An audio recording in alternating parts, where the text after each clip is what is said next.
Hello everybody, today I'm going to be exposing you to the wonderful world of Blackout poetry. This is a recent art form that I've found and I've really been enjoying, and I thought I would make a little how-to video to inspire you guys to go out and try and make some Blackout poetry. It's really easy to do, but it's so much fun, and you can feel like a real poet at the end of it if it goes well. So yeah.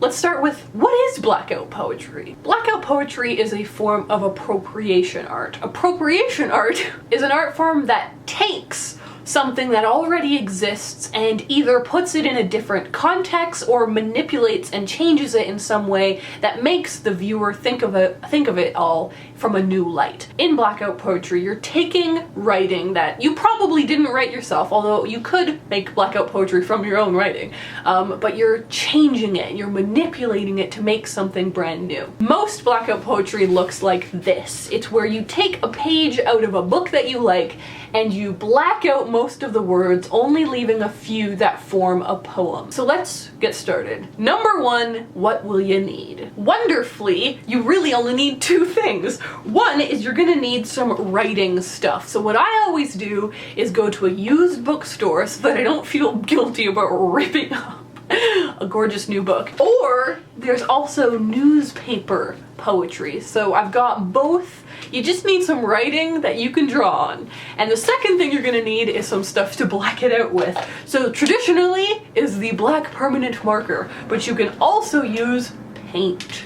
Those are the only things you need, so let's get started. So you're gonna want to flip to a page. It can literally be any page, or you can flip through and find a scene that you really enjoyed in the book, some dialogue that you think is really interesting, because whatever the kind of mood of the pages can pretty reliably kind of form the mood of the words that are gonna stick out to you, and therefore the mood of your overall ending poem. So the next step is controversial. It's not at all controversial. It's just up to what you want to do.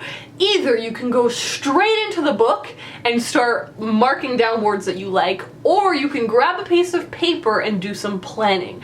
I personally like doing some planning. It has happened to me before where I'll start blacking things out and then I will accidentally black out a word that I really wanted for my poem to make any sense, and then I realize it's too late, I already blacked it out, because once you permanent marker something, you're done. So what I like to do is stick a piece of paper in it and then start to be like, okay, yeah, ooh, I really like that word, and I'll write it down beside, and I'll be like, keep reading, oh, that's a great word, and I'll write it down beside, and next thing I know, I've got a list of words that I find really useful, really interesting, and I can make a poem out of those. Like I said though, you could also just go right in to a section that you like and start just circling words that you like. Oh, firefighters, that's a great word.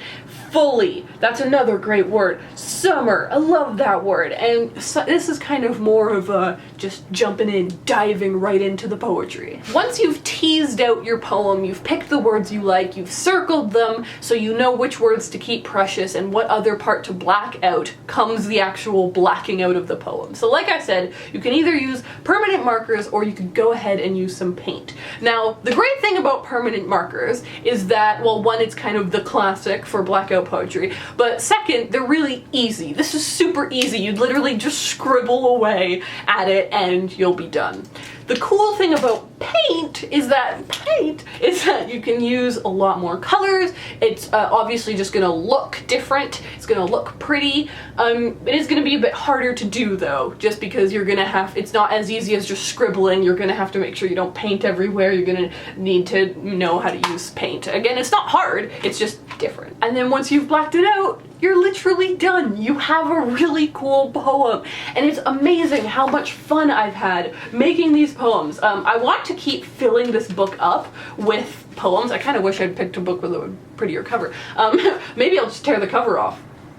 Now I'm considering that as an option. It's cool because it's forcing you to use words you wouldn't have used otherwise, probably. Having to comb through another person's work makes you find words that you like, ideas that you like, and to highlight them. Once you're done your Blackout poetry, it's obviously up to you what you do next. Keep it to yourself, give it to a friend. I will admit, I've written blacked out some poetry from my boyfriend. It was all about coming together, and we're in a long distance relationship, and I was able to find a text, it was Pride and Prejudice, about these two lovers, and through the words that I picked out, it was about two people finally coming back together again, and I was so proud of it, so I mailed it to him. What you can also do is share it online. There's a lot of people sharing Blackout poetry online, so it could be a cool community for you to become a part of. So I really recommend you try it out, and if you do, make sure to tag me in your photo so that I can see everyone's really cool art.